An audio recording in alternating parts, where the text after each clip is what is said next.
خير أمة أخرجت للناس تأمرون بالمعروف وتنهون عن المنكر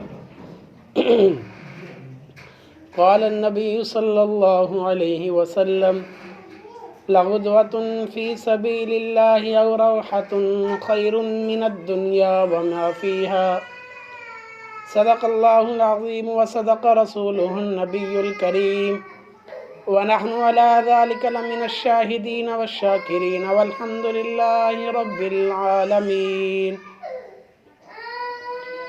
اللہ رب العزت نے ہمیں مختصر وقت کے لیے دنیا میں بھیجا۔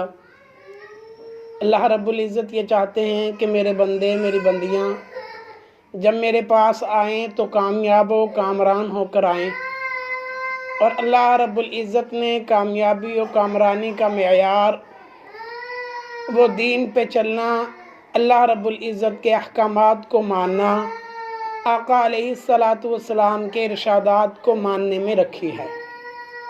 کامیابی و کامرانی ہمیشہ اس شخص کا مقدر اور اس انسان کا نصیب بنتی ہے جو اپنی زندگی کو اللہ رب العزت کے بتلائے ہوئے احکامات کے مطابق گزارتا ہے اور آقا علیہ الصلاۃ والسلام کے بتلائے ہوئے راستے پہ گزارتا ہے۔ انسان کی زندگی مختصر ترین زندگی ہے، اور اس کے بعد جو آنے والی زندگی ہے وہ نہ ختم ہونے والی زندگی ہے۔ تو انسان کامیاب عقل مند وہی ہے جو آخرت کی زندگی کو ترجیح دے۔ دنیا کی زندگی مشکل ہو، گزر بسر ہو، گزر جائے گی، بھوک پیاس سے بھی گزر جائے گی، اور اگر ناز و نعمت میں گزارے گا تب بھی گزر جائے گی، خواہشات کو پورا کرے گا تب بھی گزر جائے گی۔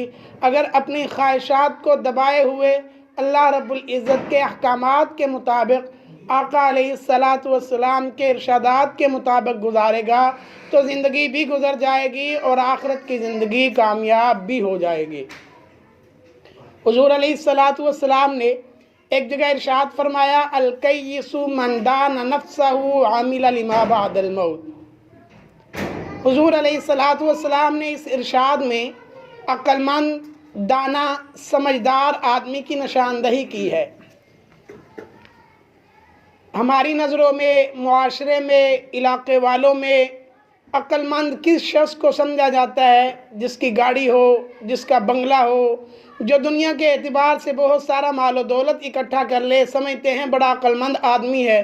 کاروبار کو بڑا وسیع کر لیا ہے، جائیداد بہت زیادہ ہے، اس کے کھیت بہت زیادہ ہیں، مال ڈنگر اس کے بعد بہت زیادہ ہے، بڑا عقل مند آدمی ہے۔ 10 روپے سے کام شروع کیا تھا، 10,000 سے کام شروع کیا تھا، اب یہ لاکھوں اور کروڑوں کا مالک ہے۔ ہم سمجھتے ہیں یہ شخص کامیاب ہے، لیکن ہماری عقلیں ناقص ہیں، ہمارا علم نامکمل ہے، ہماری سوچ ٹھیک نہیں ہے، جبکہ اللہ رب العزت حضور علیہ الصلاۃ والسلام کے ذریعے سے بیان فرماتے ہیں، الکیس من دان نفسہ وعمل لما بعد الموت، کہ عقل مند وہ شخص ہے جو عامل لما بعد الموت، اپنی خواہشات کو دبائے رکھتا ہے اور آخرت کی زندگی کے لیے جو کوشش کرتا ہے، دو کرتا ہے کہ میری آخرت کی زندگی سنور جائے۔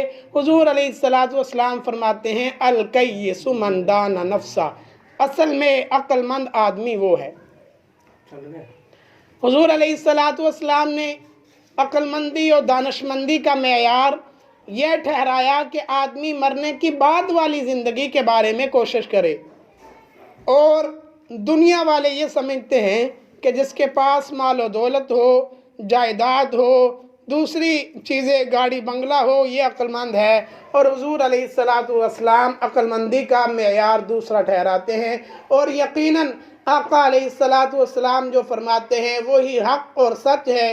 ہمارا علم نامکمل، ہماری سوچ نامکمل، ہمیں سمجھ سوجھ اور بوجھ نہیں ہے، اور آقا علیہ الصلاۃ والسلام جو فرماتے ہیں وہ 100% سچ اور حق ہے۔ کیوں؟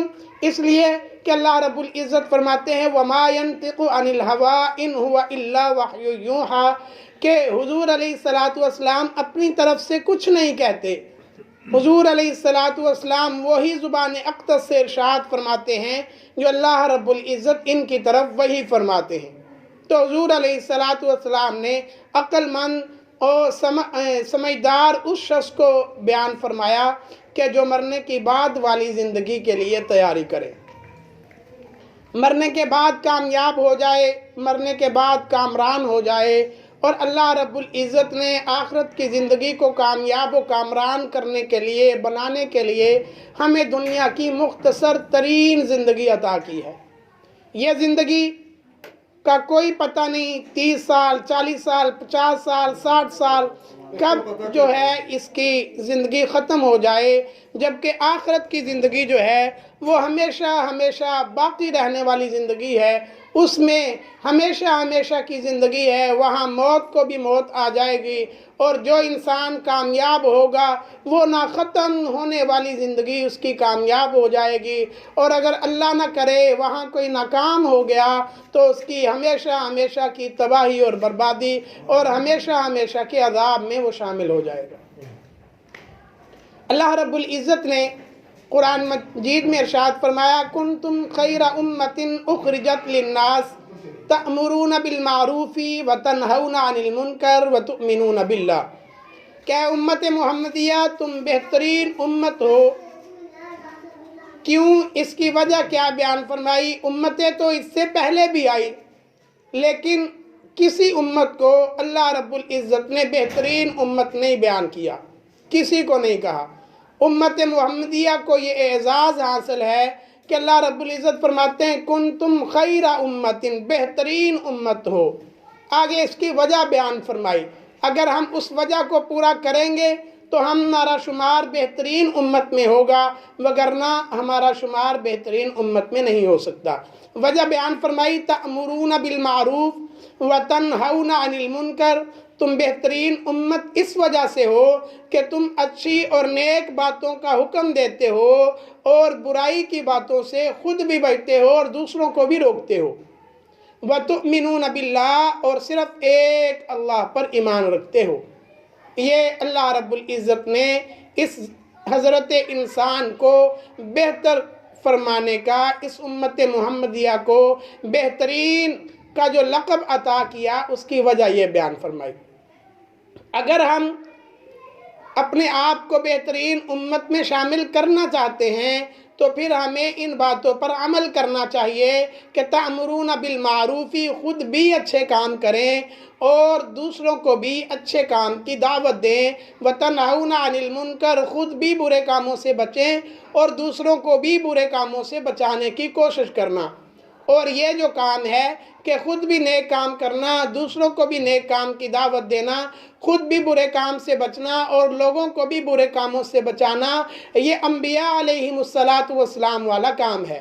حضور صلی اللہ علیہ وآلہ وسلم جب اعلان نبوت فرماتے ہیں تو سب سے پہلے جو دعوت دیتے ہیں وہ لوگوں کو توحید کی طرف بلاتے ہیں۔ یا ایھا الناس قولوا لا الہ الا اللہ تفلحون، اے لوگو لا الہ الا اللہ کہہ لو کامیاب ہو جاؤ گے۔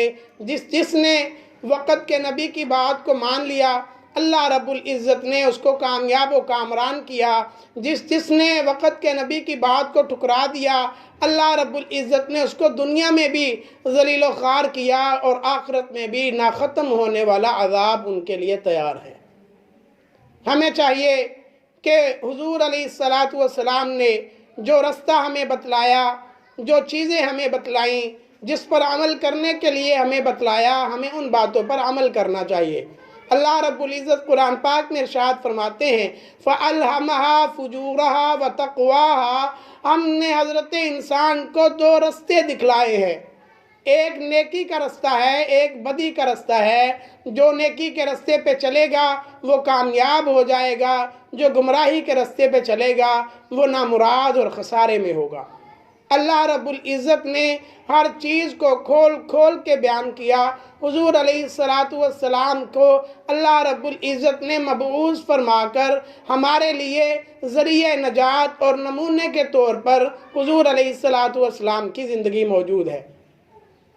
حضور علیہ السلام رہن سہن، آقا علیہ السلام کا چلنا، آپ کا بیٹھنا، آپ کا معاملات، آپ کا لین دین، آپ کے معاشرت اور آپ کے گھر کے اعمال، وہ سب کے سب محفوظ ہے، اس امت کے پاس مکمل طور پر پہنچے ہیں۔ اللہ رب العزت نے آقا علیہ السلام کی زندگی کو مکمل طور پر محفوظ فرمایا۔ کیوں؟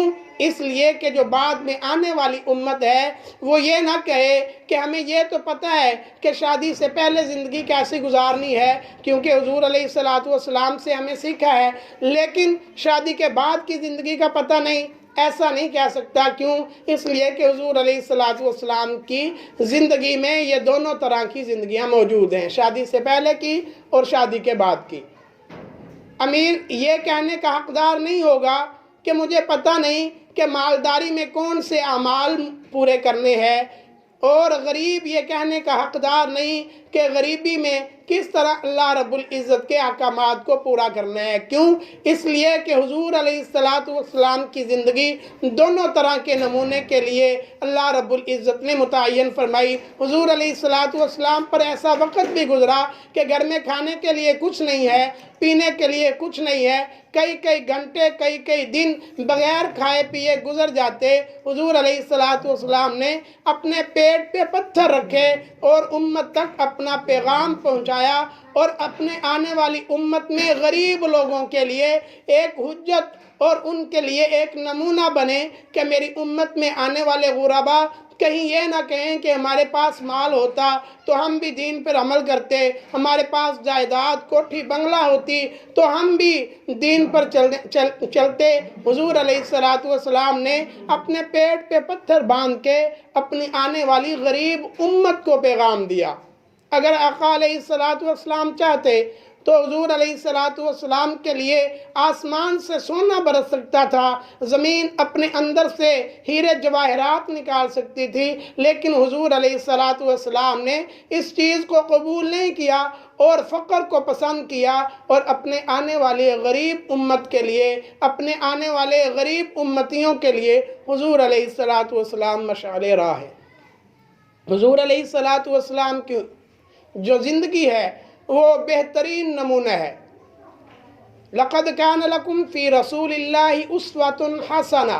آقا علیہ السلام کی پوری زندگی، بچپن ہو، جوانی ہو، بڑھاپا ہو، خوشی کا موقع ہو، غمی کا موقع ہو، شادی سے پہلے کی، شادی کے بعد کی، معاملات کی، کاروبار کی، لین دین کی، مکمل طرح کی زندگی ہمارے پاس محفوظ ہے۔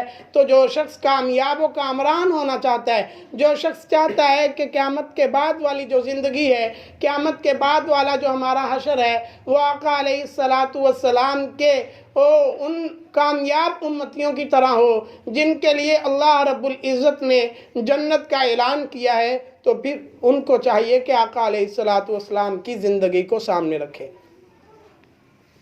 آج کل ہوتا کیا ہے کہ خوشی کے موقع ہو، غمی کا موقع ہو، ہم کسی حال میں بھی آقا علیہ السلام کی جو زندگی ہے اس کو اپنانے کے لیے تیار نہیں ہیں۔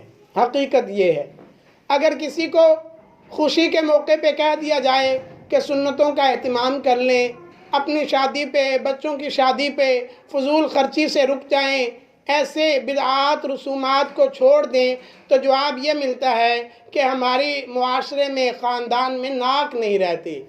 معاشرے والے کیا کہیں گے، خاندان والے کیا کہیں گے، خوشی کے چند تو لمحات ہوتے ہیں، چھوڑ دیں، کوئی بات نہیں، پھر کر لیں گے۔ غمی کے لمحات ہوں، جب ان کو بتلایا جاتا ہے کہ سنت طریقہ یہ ہے تو کہتے ہیں اب تو سارا معاشرہ اکٹھا ہوا ہے، ہم ایسے کریں گے تو رشتہ داری ٹوٹ جائے گی، ہم ایسے کریں گے تو فلان راز ہو جائے گا، یہ کریں گے تو فلان راز ہو جائے گا۔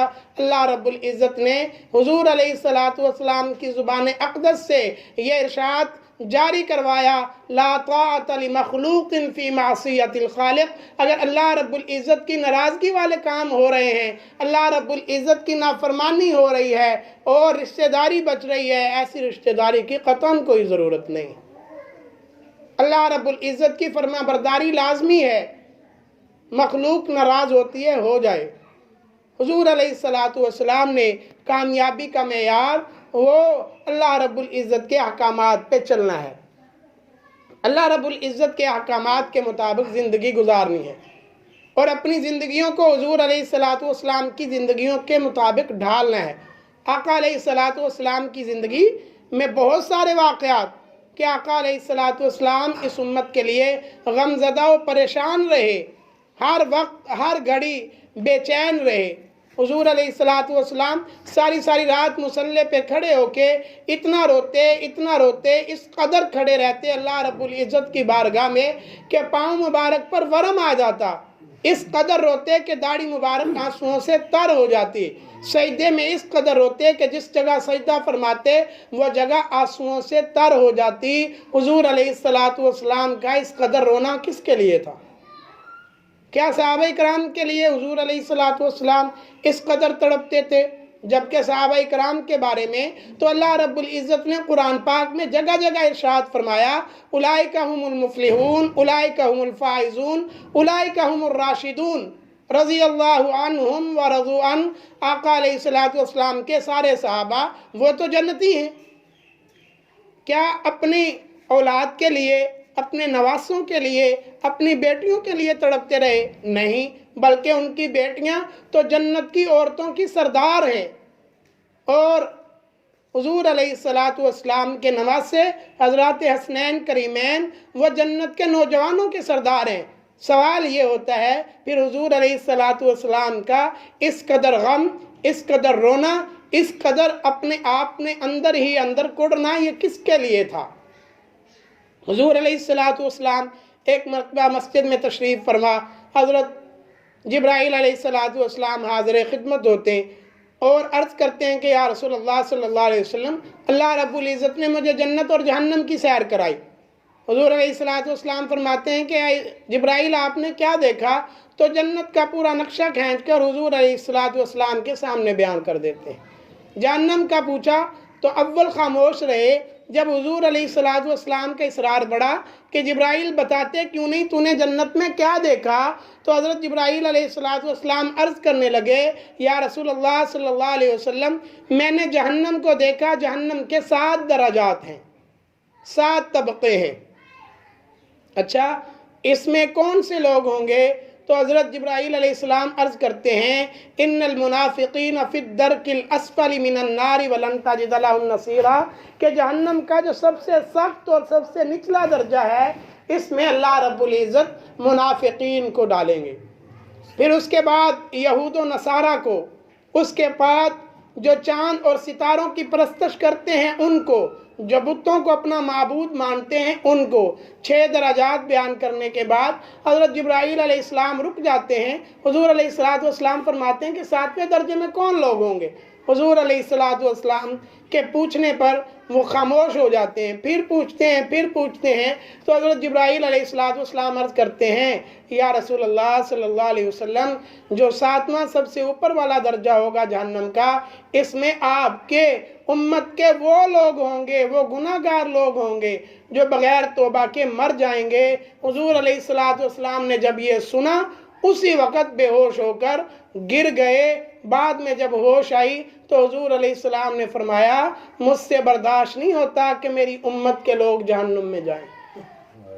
اور ہوش آنے کے بعد بولنا چالنا چھوڑ دیا، حجرے سے مسجد نماز پڑھتے ہیں واپس، کسی سے کوئی گفتگو نہیں، اس قدر غمزدہ، اس قدر غمگین، اس قدر پریشانی کے عالم میں۔ ایک دن ایسے ہی گزر گیا، دوسرا دن بھی ایسے ہی گزر گیا، صحابہ کرام بھی پریشان ہوئے کہ آخر کیا معاملہ ہوا جو حضور علیہ السلام ہم سے کوئی بات ہی نہیں کر رہے، کہ ہم سے کوئی غلطی ہو گئی. صحابہ کرام نے میٹنگ بلوائی, مشورہ کیا کیا جائے. مشورے میں یہ بات طے ہوئی کہ حضرت ابوبکر صدیق رضی اللہ تعالیٰ عنہ حضور علیہ السلام کے حجرے میں جائیں اور حضور علیہ السلام سے اگر اجازت ملے تو وجہ پوچھ کے آئیں. حضرت ابوبکر صدیق رضی اللہ تعالیٰ عنہ جاتے ہیں, دروازہ کھٹکھٹاتے ہیں, لیکن دروازہ نہیں کھلتا, ملاقات کی اجازت نہیں ملتی. حالانکہ حضرت ابوبکر صدیق رضی اللہ تعالیٰ عنہ وہ شخصیت ہیں کہ جس کے دین اسلام پر بہت زیادہ احسانات ہیں. غمی خوشی کے موقع پر, جنگ و جدال اور امن کے موقع پر, اور ہر موقع پہ حضور علیہ السلام کے ساتھ رہنے والے, اور ان کو بھی اجازت نہیں ملی. اس قدر احسانات ہیں کہ حضور علیہ السلام کا جب وقت, آخری وقت قریب ہوا تو حضور علیہ السلام نے اعلان کروایا کہ جس پر میں نے ظلم کیا ہے وہ اپنے ظلم کا بدلہ لے لے, اگر میں نے کسی کا حق دینا ہے وہ مجھ سے لے لے. باوجود اس کے کہ حضور علیہ السلام نے نہ کسی پہ ظلم کیا, نہ کسی کا حق مارا, تو حضور علیہ السلام نے فرمایا ابو بکر کے مجھ پر اتنے احسانات ہیں کہ اس کا بدلہ تو میں بھی نہیں دے سکتا. اتنی بڑی شخصیت, لیکن ان کو بھی اجازت نہیں. حضرت عمر رضی اللہ تعالیٰ عنہ کو صحابہ کرام نے کہا کہ آپ کو تو اللہ رب العزت کے حضور علیہ السلام نے بیت اللہ کا غلاف پکڑ کے مانگا ہے, آپ کے آنے سے دین میں بہار آئی ہے, آپ آئے ہیں تو دین اسلام کو عروج ملا ہے, آپ جاؤ, شاید آپ کو حضور علیہ السلام اپنی پریشانی اور غمزدہ رہنے کی وجہ بتائیں. لیکن ان کو بھی اجازت نہیں ملتی. بارکیب مختصر یہ کہ پھر اس کے بعد حضور علیہ السلام کی لخت جگر حضرت فاطمہ الزہرا رضی اللہ تعالی عنہا کو بھیجا, تو حضور علیہ السلام نے ان کو اندر آنے کی اجازت مرحمت فرمائی. یہاں ہمیں اس بات کا بھی پتہ چلتا ہے کہ بیٹیوں کو جو عزت اور مقام اور مرتبہ حضور علیہ السلام نے دیا ہے وہ کسی سے ڈھکا چھپا نہیں ہے.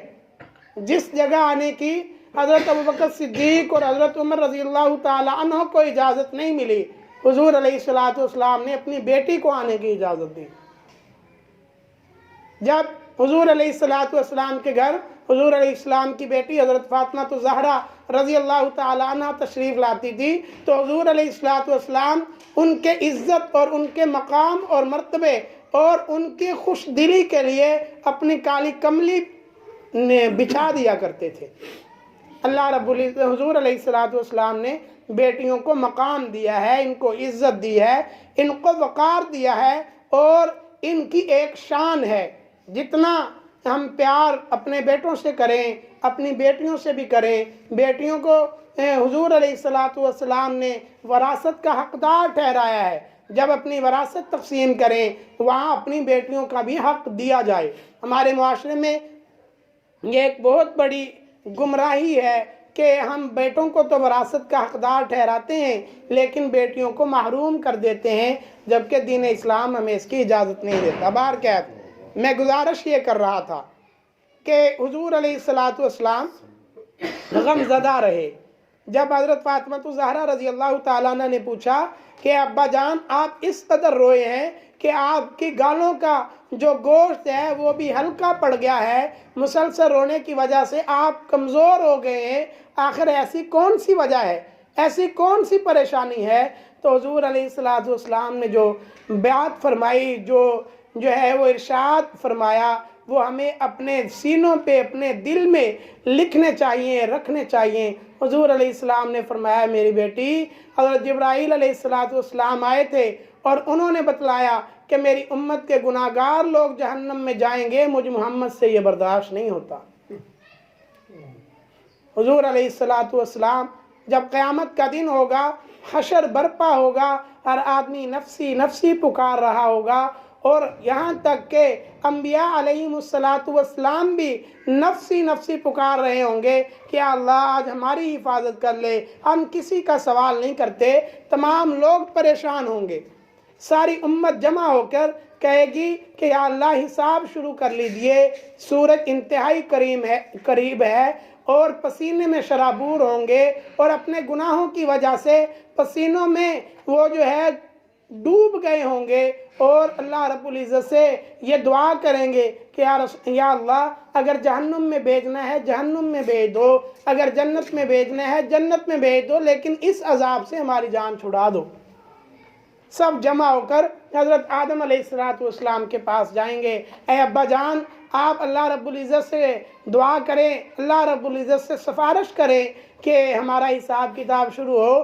تو حضرت آدم علیہ السلام ہاتھ باندھے نفسی نفسی پکار رہے ہوں گے اور کہیں گے کہ آج اللہ رب العزت بڑے جاہ و جلال میں ہے، میں نے تو جنت میں ایک درخت کا دانہ کھا لیا تھا، مجھ میں جانے کی ہمت نہیں ہے، مجھے تو اپنی پڑی ہوئی ہے۔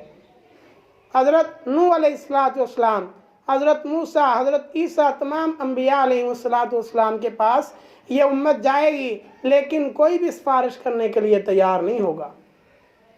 آخر میں حضور علیہ السلام کے پاس جب جائیں گے تو حضور علیہ السلام دیکھیں گے کہ میرے بعد تو کوئی نبی نہیں، ہر نبی اپنے بعد والے نبی کے پاس بھیجتے رہے، اب میں ان کو کن کے پاس بھیجوں؟ تو حضور علیہ السلام سجدے میں گر جائیں گے اور اللہ رب العزت کی اس قدر حمد و ثنا کریں گے، نہ اس سے پہلے کسی نے اللہ کی ان الفاظ میں تعریف کی ہوگی، نہ کوئی بات کرے گا۔ اللہ رب العزت فرمائیں گے کہ اے میرے محبوب مانگو کیا مانگتے ہو، تو پھر حساب کتاب شروع ہو جائے گا۔ اس کڑیل وقت میں حضور علیہ السلام ایک کونے میں بیٹھ کے یا رب امتی یا رب امتی پکار رہے ہوں گے، انبیاء حیران ہوں گے کہ یہ اتنا کڑیل وقت ہے، ہر آدمی کو اپنی پڑی ہوئی ہے، یہ کون سی ایسی خوش قسمت امت ہے کہ ایک ان کا نبی ان کی بخشش کی دعا کر رہا ہے۔ جب دیکھا جائے گا تو وہ میرے اور آپ کے آقا حضرت محمد صلی اللہ علیہ وسلم ہوں گے۔ حضور علیہ السلام تو ہمارے لیے اس قدر کڑتے رہے، اس قدر غمزدہ رہے، اس قدر غمگین رہے کہ خوشی کا موقع ہو، غمی کا موقع ہو، دنیا کا موقع ہو یا آخرت کا موقع ہوگا، حضور علیہ السلام ہمیں تنہا نہیں چھوڑیں گے۔ تو ہم نے حضور علیہ السلام کی سنتوں پہ کتنا عمل کیا ہے؟ اگر قیامت کے دن اللہ حضور علیہ السلام نے اگر یہ فرما دیا کہ آج میرے پاس حوض کوثر پہ کیا لینے آئے ہو، تمہاری تو چال ڈال، تمہارا لین دین، تمہارا اٹھنا بیٹھنا، تمہارے شکل و صورت میری سنت کے مطابق نہیں، تم تو میرے امتی نہیں ہو، اس وقت انسان کی، اس امتی کی تباہی اور بربادی اور ہلاکت میں کوئی تردد اور شک نہیں رہے گا۔ لیکن یہ بھی اللہ رب العزت نے ہمیں وقت دیا ہے کہ ہم آقا علیہ السلام کی سنتوں کو اپنی زندگیوں میں لائیں، حضرات صحابہ کرام، صحابیات رضی اللہ تعالی عنہن والی زندگی کو اپنائیں، حضرت فاطمہ الزہرا، حضرت عائشہ رضی اللہ تعالی عنہا، ان ہستیوں کو اپنا آئیڈیل بنائیں، ان ہستیوں کو اپنا آئیڈیل بنائیں۔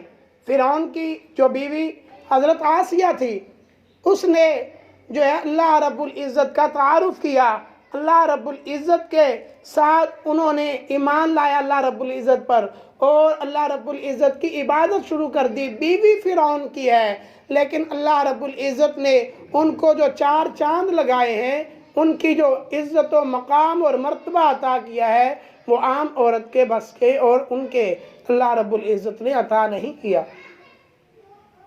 حضرت حاجرہ رضی اللہ تعالی عنہ جو حضرت ابراہیم علیہ السلام کی بیوی، اللہ رب العزت نے بڑے عرصے کے بعد بڑھاپے میں جا کر حضرت ابراہیم علیہ السلام کو حضرت اسماعیل علیہ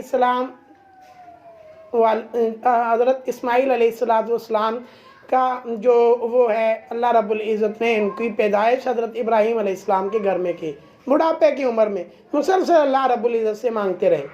جب پیدا ہوئے، جب کچھ عمر زیادہ بڑھی تو اللہ رب العزت کی طرف سے حکم آیا کہ اپنی بیوی کو اور اپنے بیٹے کو میرے حکم کے مطابق اپنے سے جدا کر دو، اور جب تک میں نہ کہوں سفر کرتے رہیں، اور جہاں میں کہوں ان کو چھوڑ کے آ جانا۔ حضرت ابراہیم علیہ السلام نے حضرت حاجرہ سے فرمایا کہ چلو، اللہ رب العزت کے حکم کی تعمیل کے لیے فرمایا کہ چلو۔ آج کل کی بیوی ہوتی، آج کل کی زوجہ ہوتی تو پوچھتی کہاں جانا ہے، کیوں جانا ہے، کتنے وقت کے لیے جانا ہے، واپسی کب آنا ہے، کس جگہ پہ جانا ہے، کوئی سوال نہیں پوچھا۔ حضرت حاجرہ علیہ السلام تیار ہوئی، چلتے چلتے جو ہے وہ شام کا سرسبز و شاداب علاقہ بھی آیا، کھجوروں سے بھرے ہوئے باغات بھی آئے، نہر اور چشموں کا میٹھا اور ٹھنڈا پانی بھی نظر آیا۔ لیکن چلتے جا رہے ہیں، جب ریگستان شروع ہوا تو اللہ رب العزت کی طرف سے حکم آیا کہ اپنے بیوی اور بچے کو ادھر چھوڑ دیں۔ سوال نہیں کیا کہ یا اللہ یہ تو ریگستان ہے، یہاں دور دور تک بستی کا کوئی نام و نشان نہیں، پینے کے لیے پانی نہیں، کھانے کے لیے کوئی اناج نہیں، تو وہاں اپنی بیوی بچے کو اتارا اور فرمایا کہ آپ دونوں نے یہاں رہنا ہے۔ تو حضرت حاجرہ علیہ السلام پریشان ہوئی، یہاں کوئی چیز نہیں کھانے کے لیے، پینے کے لیے پانی نہیں، دور دور تک کوئی نام و نشان نہیں، میں یہاں کیسے رہ سکتی ہوں؟ تو حضرت ابراہیم علیہ السلام کا جاتے جاتے پلو پکڑا اور پوچھا کہ یہاں کوئی چیز نہیں ہے، ہمیں کس کے سہارے چھوڑ کے جا رہے ہو؟ تو حضرت ابراہیم علیہ السلام خاموش۔ تو حضرت حاجرہ علیہ السلام نے پوچھا کہ اللہ تعالیٰ کا حکم ہے؟ تو فرمایا، ایسے سر ہلایا ہاں میں کہ اللہ رب العزت کا حکم ہے۔ تو ایمان اور یقین حضرت حاجرہ کا ایسا بنا ہوا تھا، فرمایا کہ پھر جس کا حکم ہے وہ ہمیں تباہ و برباد یا ہمیں ہلاکت کے دہانے پر نہیں چھوڑے گا۔ حضرت ابراہیم علیہ السلام چل پڑے، کھجوریں تھی وہ کھاتے رہے، مشکیزے میں پانی تھا پیتے رہے، لیکن کچھ ہی دنوں بعد سب کچھ ختم ہو گیا۔ اب بچہ بھوک کی وجہ سے، پیاس کی وجہ سے تڑپ رہا ہے، چھاتی کا دودھ ختم ہو گیا ہے۔ تو اب جو ہے وہ دو پہاڑی کے درمیان میں تھیں، کبھی اس پہاڑی پہ جا کے دیکھتی ہیں کہ شاید کوئی قبیلہ نظر آئے، کبھی اس پہاڑی پہ جا کے دیکھتی ہیں شاید کوئی جو ہے انسان نظر آئے، کوئی کھانے کی چیز نظر آئے، لیکن جب پہاڑی سے نیچے اترتی تو بیٹے کا غم کھا جاتا کہ کہیں ان کو کوئی درندہ نقصان نہ پہنچا دے، تو واپسی آ جاتی۔ ایسے بھاگتی کبھی اس پہاڑی پہ کبھی اس پہاڑی پہ، 7 چکر لگائے۔ جب اللہ رب العزت کی بات کو انہوں نے مان کے اللہ رب العزت کے حکم کی تعمیل کی، اللہ رب العزت پہ یقین رکھا، تو پھر اللہ رب العزت نے ان کو جو ہے وہ دنیا و آخرت میں کامیاب کیا۔ یہی وہ زمین تھی جہاں کوئی رہائش کے لیے تیار نہیں تھا، یہی وہ زمین تھی جہاں کھانے پینے کی کوئی چیز نہیں تھی، یہی وہ زمین تھی جہاں آبادی نہیں تھی۔ جب حضرت حاجرہ علیہ السلام کا اللہ رب العزت نے امتحان لیا، آزمائش کی، اور وہ کامیاب ہوئی، تو اللہ رب العزت نے ان کے بیٹے کی ایڑیوں کے نیچے سے جو ہے وہ زمزم کا چشمہ جاری فرمایا، اور یہ اللہ رب العزت نے ان کو انعام دیا۔ اس قدر وہاں سے پانی نکلا کہ فرماتی ہیں کہ ارد گرد میں نے ایک حوض سا بنا لیا اور پانی مسلسل نکل رہا ہے۔ آخر میں آ کے انہوں نے فرمایا زم زم، رک جا رک جا، پھر وہ چشمہ بند ہو گیا اور اس سے پانی نکلنا بند ہو گیا۔ پھر بعد میں جو ہے وہاں آبادی ہوئی، بعد میں لوگ وہاں آنے شروع ہوئے اور وہاں انہوں نے رہائش اختیار کی۔ یہ وہ جگہ ہے جہاں زندگی کا کوئی نام و نشان نہیں تھا، ریگستان تھا، بیابان تھا، لیکن جب ایک عورت نے اپنی قربانی وہاں لگائی، اللہ رب العزت کے حکم کی تعمیل کی، حضور اللہ رب العزت کے بتلائے ہوئے حکم کو پورا کیا، تو اللہ رب العزت نے آج اس جگہ کو جو مقام دیا ہے وہ دنیا میں کسی جگہ کو میسر نہیں، کسی جگہ کو نصیب نہیں۔ وہاں آدمی ایک نماز پڑھتا ہے تو اللہ رب العزت 1,00,000 نماز پڑھنے کا ثواب دیتے ہیں۔ اللہ رب العزت نے فرمایا کہ اے میری بندی، تو نے میرے حکم کی تعمیل کی، تو اپنے بچے کو، دودھ پیتے بچے کو میرے لیے آپ نے قربان کرنا چاہا، اور بھوک اور پیاس برداشت کی، اور اس کی کھانے پینے کے لیے کبھی اس طرف دوڑتی کبھی اس طرف دوڑتی، لیکن کوئی شکایت زبان پہ نہیں کہ اللہ تو نے ہمیں کہاں لا کے کھڑا کر دیا۔ اللہ رب العزت کو ان کی یہ ادا اتنی پسند آئی، اللہ تعالیٰ فرماتے ہیں جب تک حاجی آپ کی طرح یہاں دوڑے گا نہیں، میں اس کا حج قبول نہیں کروں گا۔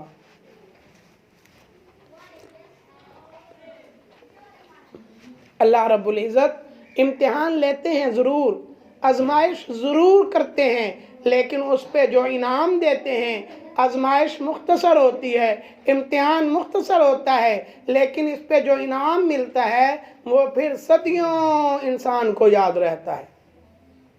اب اگر حضرت حاجرہ علیہ السلام وہاں یہ قربانی پیش نہ کرتے تو آج زمزم جو ہر امتی تک پہنچ رہا ہے یہ ہماری قسمت میں ہوتا؟ حضرت حاجرہ علیہ السلام نے قربانی دی۔ یہی کہا جاتا ہے کہ جب مرد و عورت، مرد و خواتین قربانی اللہ رب العزت کے دین پہ دیتے ہیں، اپنے وقت کو لگاتے ہیں، تو پھر اللہ رب العزت ان کی قدر کرتے ہیں اور ان کے وقت پر اللہ رب العزت بہترین انعامات سے نوازتے ہیں۔ حضور علیہ السلام ارشاد فرماتے ہیں لَغُدْوَةٌ فِي سَبِيلِ اللَّهِ أَوْ رَوْحَةٌ خَيْرٌ مِّنَ الدُّنْيَا وَمَا فِيهَا، کہ میرے رستے میں اگر تم ایک شام یا ایک صبح لگاؤ گے تو دنیا وما فیہا سے بہتر ہے۔ دنیا وما فیہا، دنیا کتنی بڑی ہے، جتنی بڑی دنیا ہمیں نظر آ رہی ہے، اور اتنی ہی بڑی اللہ رب العزت نے 6 دنیا اور نیچے بنائی ہے، 6 طبقات اور بنائے ہیں۔ جتنا آسمان ہمیں نظر آتا ہے اتنے ہی بڑے آسمان اللہ رب العزت نے اوپر اور بنائے ہیں۔ اللہ رب العزت فرماتے ہیں اگر کوئی میری رستے میں ایک صبح لگاتا ہے، صبح کا وقت مختصر ترین وقت ہوتا ہے، یا ایک شام لگاتا ہے اور شام کا وقت بھی مختصر ترین وقت ہوتا ہے، اگر کوئی اللہ کے رستے میں ایک صبح یا ایک شام لگائے تو حضور علیہ السلام فرماتے ہیں خیر من الدنیا وما فیہا، تو دنیا میں اتنے بڑے سمندر، اتنے بڑے دریا، اتنے بڑے پہاڑ، ان دنیا میں بڑے خوشنما اللہ رب العزت نے درخت، کھیتیاں، یہ ندی نالیاں، اور یہ چرند پرند، اور یہ اس میں جو بستے ہوئے انسان، اور اس کی آب و ہوا، اس کی فضا، پر اسی طرح کی 6 دنیا، اور پھر آسمان پہ چمکتے ہوئے تارے، اور آسمان سے جو ہے وہ روشنی دیتا ہوا چاند، اور آسمان سے یہ گردش کرتے ہوئے سیارے، اور یہ جو ہے گرمی دیتا ہوا سورج، اور اس طرح کے 6 آسمان، اور اللہ رب العزت فرماتے ہیں کہ اگر کوئی ایک صبح یا ایک شام اللہ رب العزت کے راستے میں لگائے تو ان 7 زمینوں کی اور ان 7 آسمانوں کی قدر و قیمت اللہ رب العزت کے ہاں اتنی نہیں ہے جتنی قدر و قیمت اس ایک صبح یا اس ایک شام کی ہے جو اللہ رب العزت کے راستے میں لگایا جائے۔ آج یہ دنیا کا نظام ہمیں آنکھوں سے ہوتا ہوا نظر آ رہا ہے، اس وجہ سے ہم تیار نہیں ہوتے۔ جب آنکھ بند ہوگی تب پتہ چلے گا کہ ایک مرتبہ سبحان اللہ کہنے کا اجر کتنا ہے، ایک مرتبہ الحمدللہ اللہ اکبر کہنے کا اجر کتنا ہے۔ لیکن جب پتہ چلے گا، جب ہم حقیقی آنکھوں سے دیکھیں گے تب وقت نہیں ہوگا۔ حضور علیہ السلام فرماتے ہیں الدنیا مزرع الآخرہ، دنیا آخرت کی کھیتی ہے۔ اس دنیا میں جو بونا ہے، جو اگانا ہے، قیامت میں وہی کاٹنا ہے۔ اگر یہاں برائی کرو گے، برے اعمال کرو گے، گھر میں لڑائی جھگڑے ہوں گے، جو ہے وہ اپنی اولاد کی تربیت اچھی نہیں کرو گے، اپنے گھروں میں آنے والی عورتوں کے ساتھ اچھا سلوک نہیں کرو گے، یا آپس کے معاملات تعلقات بہتر نہیں بناؤ گے، لین دین اور معاملات اچھے نہیں ہوں گے، تو پھر قیامت میں اللہ رب العزت کامیاب و کامران نہیں فرمائیں گے۔ ایک مرتبہ سبحان اللہ کہنے سے جنت میں اتنا بڑا درخت لگتا ہے کہ اگر عربی نسل کا گھوڑا جو تیز رفتاری کے ساتھ دوڑتا ہے وہ 100 سال بھی دوڑتا رہے تو اس درخت کا سایہ ختم نہیں ہوگا۔ سبحان اللہ کہنے میں کتنا وقت لگتا ہے، لیکن وجہ یہ ہے کہ ہمیں ہوتا ہوا نظر نہیں آ رہا، ہوتا ہوا نظر نہیں آ رہا۔ قیامت کا دن ہوگا، اللہ رب العزت فرمائیں گے جاؤ ایک نیکی لے آؤ، ساری کائنات کے لوگ یہاں موجود ہیں، آپ کے رشتہ دار، آپ کے بہن بھائی، آپ کے والدین، آپ کے عزیز و اقارب، دوست احباب، جاؤ سب کے پاس، جس کے پاس جا سکتے ہو جاؤ، ایک نیکی لے کے آؤ، میں تجھے جنت میں داخل کر دوں گا۔ وہ آدمی جائے گا، وہ انسان جائے گا، ایک ایک کے پاس جائے گا، لیکن کوئی بھی ایک نیکی دینے کے لیے تیار نہیں ہوگا، بلکہ الٹا پہچاننے سے انکار کر دے گا اور کہے گا اگر میں نے تجھے ایک نیکی دے دی اور میری ایک نیکی کم ہو گئی تو میں کیا کروں گا؟ ایک نیکی وہاں دینے کے لیے کوئی تیار نہیں ہوگا۔ اور آج ہم اگر ایک مرتبہ سبحان اللہ کہیں، ایک مرتبہ الحمدللہ کہیں، ایک مرتبہ اللہ اکبر کہیں تو اللہ رب العزت نیکیوں کے انبار لگا دیتے ہیں، نیکیوں کے پہاڑ اللہ رب العزت عطا فرما دیتے ہیں۔ آپ اپنے کاروبار کو نہ چھوڑیں، اپنا کام، گھر میں کھانا پکائیں، روٹیاں پکائیں، اولاد کی تربیت کریں، جو کام کر رہی ہیں وہ کریں، لیکن کھانا تو ہاتھ سے پکانا ہے، کھانا پکاتے جائیں اور منہ سے سبحان اللہ الحمدللہ اللہ اکبر کہتے جائیں، کھانے میں برکت بھی ہوگی، کھانا لذیذ بھی ہوگا اور پھر آپ کے لیے جنت میں محل بھی تیار ہوتے جائیں گے۔ آپ اپنے کاروبار کرتے رہیں، اللہ رب العزت کب کاروبار سے منع کرتے ہیں؟ اپنے لیے ذریعہ معاش، اپنی روزی کمائیں، اللہ رب العزت کب منع کرتے ہیں؟ لیکن کاروبار بھی کریں، اپنی دکان پہ بیٹھے، اپنے دفتر میں بیٹھے، وہاں قرآن پاک کی تلاوت بھی کرتے رہیں، ہاتھوں سے کام بھی کرتے رہیں، زبان سے ذکر اذکار بھی کرتے رہیں اور جو ہے اپنا کام بھی کرتے رہیں، اللہ کاروبار میں برکت بھی ڈالیں گے اور جنت میں محلات بھی تیار کر دیں گے۔ آپ دکان پہ جائیں، سودا سلف لائیں، لیکن یہ نیت کریں کہ حضور علیہ السلام بھی اپنے گھر کے لیے سودا سلف لایا کرتے تھے۔ آپ کا سودا بھی آ جائے گا، آپ کا کام بھی ہو جائے گا، حضور علیہ السلام کی سنت بھی پوری ہو جائے گی اور 100 شہیدوں کا ثواب بھی مل جائے گا۔ اور ایک شہید کا ثواب اتنا زیادہ ہے کہ اس کا خون زمین پہ گرنے سے پہلے اللہ رب العزت اس کو جنت میں اس کا محل دکھا دیتے ہیں۔ اگر ایک سنت پوری کریں جو کہ مٹ چکی ہو تو اللہ 100 شہیدوں کا ثواب عطا فرماتا ہے۔ جنت تو بہت آسان ہے، جنت مشکل نہیں ہے، لیکن ہمیں اپنی سوچ کو بدلنا ہوگا، اپنی نیت کو بدلنا ہوگا۔ آج ہمیں جنت اور نیکیاں لینا آسان ہے، لیکن اس کا فائدہ یہاں ہمیں نظر نہیں آتا، اس وجہ سے کرتے نہیں۔ اگر کہا جائے کہ آپ 100 مرتبہ سبحان اللہ کہو آپ کو 1000 روپیہ ملے گا تو کون ایسا آدمی ہے سب کام چھوڑ کے سبحان اللہ کی طرف لگ جائیں گے؟ کیوں؟ 1000 روپے کی قدر و قیمت ہے، اس کی ویلیو کا پتہ ہے، لیکن جنت کی اور نیکی کی ویلیو کا پتہ نہیں ہے۔ یہ جو روپیہ پیسہ ہے یہ دنیا کا سکہ ہے، دنیا میں چلتا ہے، اور جو نیکی ہے یہ آخرت کا پیسہ ہے، یہ آخرت میں چلے گا، تب انسان اس کو تلاش کرے گا، لیکن وہاں یہ میسر نہیں ہوگا۔ حضرت بہلول رحمت اللہ علیہ بہت اللہ والے تھے، مجذوب تھے۔ ایک مرتبہ دریا کے کنارے پہ بیٹھے ہوئے اور جس طرح بچے ریت کا کہیں ڈھیر لگا ہو تو وہاں گھر بناتے ہیں پاؤں ڈال کے، تو اسی طرح دریا کے کنارے بیٹھ کے گھر بنا رہے تھے۔ تو اس وقت کے جو بادشاہ تھے وہ بڑے اللہ والے تھے، حضرت ہارون الرشید، بہت اللہ والے، بڑے عدل و انصاف کرنے والے۔ جب وہاں سے گزرے، لاؤ لشکر ساتھ ہے، بہت بڑا قافلہ ہے، تو جاتے جاتے پوچھ ہی لیا، کہتے بہلول کیا کر رہے ہو؟ تو بہلول نے کہا کہ میں نا جنت کے گھر بنا رہا ہوں۔ اچھا بہلول بیچتے بھی ہو؟ تو کہتے ہیں ہاں بیچتا ہوں۔ تو بادشاہ نے کہا دیوانہ ہے، مجنون ہے، مجذوب ہے، وہ ویسے اپنی موج مستی میں ہے۔ گزر گئے۔ اس کے بعد اس کی بیوی ملکہ زبیدہ وہ اپنے لاہو لشکر کے ساتھ وہاں سے گزری، اس نے بھی دیکھا، پوچھا بہلول کیا کر رہے ہو؟ کہتے ہیں کہ میں جو ہے جنت کے محل بنا رہا ہوں۔ اچھا بہلول بیچتے ہو؟ انہوں نے کہا کہ ہاں میں بیچتا ہوں۔ کتنے کا دو گے ایک؟ اس وقت کی جو قیمت تھی 10 روپے، 20 روپے، 10 دینار، 20 درہم۔ تو ملکہ نے کہا چلو میرا کیا لگتا ہے، یہ لو اور مجھے ایک گھر دے دو۔ اس نے ایک گھر کے ارد گرد نشان لگایا اور کہنے لگا کیا ملکہ زبیدہ یہ آپ کا ہو گیا؟ بات آئی گئی، وہ جا کر سو گئے۔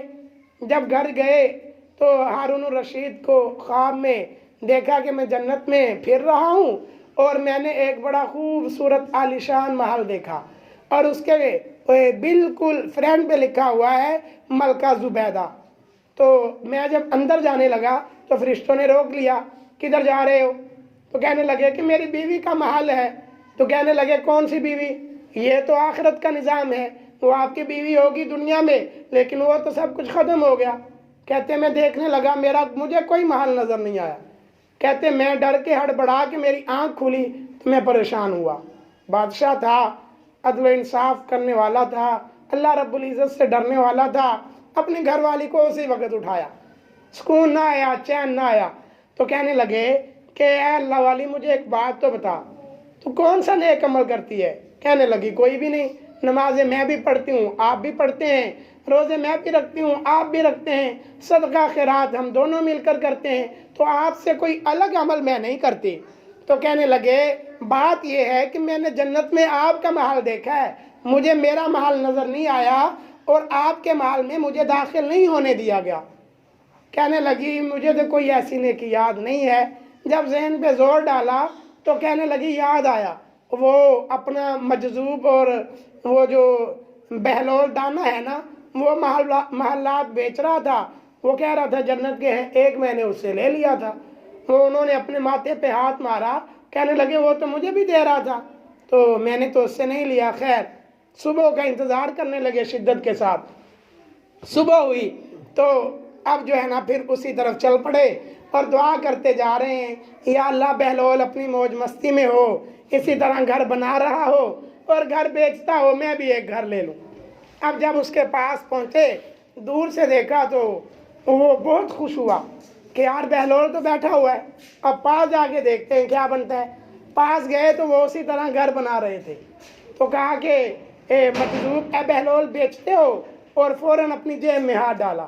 کیا بنا رہے ہو؟ جی جنت کے مال بنا رہا ہوں۔ بیچتے ہو؟ ہاں بیچتا ہوں۔ تو جلدی سے پہلے 10 بتائے ہوں گے، 10 روپے، تو جلدی سے 100 کا نوٹ نکالا، یعنی اس سے زیادہ پیسے نکالے کہ کل 10 کا دے رہا تھا آج 20 کا دے دے گا۔ تو پوچھا کتنے کا ہے؟ تو کہنے لگے بادشاہ آدھی سلطنت لگے گی۔ بادشاہ حیران ہوا، بہلول کل تو 10 کا دے رہا تھا، آج تو 20 لے لے، 100 لے لے، 200 لے لے، تو نے آدھی سلطنت ہی کا اس کا مول لگا دیا۔ تو کہنے لگے بہلول نے جو بات کہی وہ ہمیں ذہن میں رکھنی چاہیے۔ کہنے لگے بادشاہ کل جب تو آیا تھا بن دیکھے آیا تھا، آج تو دیکھ کے آیا ہے۔ بن دیکھے چیز کی قیمت اور ہوتی ہے، دیکھ کے چیز کی قیمت اور ہوتی ہے۔ پہلے اس کو اس کی قدر و قیمت کا پتہ نہیں تھا، آج ہمیں نیکی کی قدر و قیمت کا پتہ نہیں۔ کل قیامت کے دن جب ہماری آنکھیں کھلیں گی، تب جب ہمیں نیکی کی قدر و قیمت کا پتہ چلے گا، تب ہم کہیں گے کہ اللہ ایک مرتبہ دنیا میں بھیج دے، ساری زندگی سجدے سے سر نہیں اٹھائیں گے۔ اللہ رب العزت کہے گا کہ نہیں، جو موقع دیا تھا وہ دے دیا، اب دوبارہ یہ موقع نہیں دوں گا۔ اب ہمارے پاس موقع ہے، ہمیں نیکی کی قدر و قیمت کا پتہ نہیں، اس وجہ سے بیٹھ کے ہم 10 مرتبہ سبحان اللہ بھی نہیں کہتے، چغلیاں کریں گے، غیبتیں کریں گے، ایک دوسرے کی برائیاں کریں گے، فلانی ایسی ہے، اس نے اپنی بیٹی کے ساتھ ایسے کیا، اپنی بہو کے ساتھ ایسے کیا، اور جو ہے وہ ساتھ والی نے یہ کام کیا، اس کی یہ ہے وہ ہے، ہم اس پورے محلے کو چھان بین کے رکھ دیں گے۔ لیکن اگر کہہ دیا جائے 10 مرتبہ سبحان اللہ پڑھ لو، 100 مرتبہ اللہ اکبر پڑھ لو، تو کہتے ہیں کہ میرے کندھوں پہ درد ہوتی ہے۔ آج کل نیکی کرنا مشکل ہو گیا، لیکن اللہ رب العزت نے نیکیاں بڑی آسان رکھی ہیں۔ وجہ یہ ہے کہ اس کی قدر و قیمت کا پتہ نہیں، جب کل قیامت کا دن ہوگا تب جب پتہ چلے گا تو تب ہم اپنے آپ کو کوسیں گے، اپنے آپ کو روئیں گے، لیکن تب رونے کا اور تب اپنے آپ کو جو ہے وہ تان و تشنیع کرنے کا فائدہ کوئی نہیں ہوگا۔ اسی وجہ سے تو حضور علیہ السلام نے فرمایا الدنیا مزرع الآخرہ، دنیا آخرت کی کھیتی ہے، بھئی اس میں کمال ہو، یہ یہاں کھیتی ہے، اس میں جتنی نیکیاں جو ہے اگا سکتے ہو اگا لو۔ ایک مرتبہ سبحان اللہ، اللہ اکبر یہ ان گنت پڑھے، حضور علیہ السلام پہ درود شریف پڑھیں اور پڑھتے رہیں۔ نہ پڑھنے پہ پیسہ خرچ ہوتا ہے، نہ مال خرچ ہوتا ہے، نہ اس کا کوئی وقت ہے، نہ اس کا کوئی متعین طریقہ ہے۔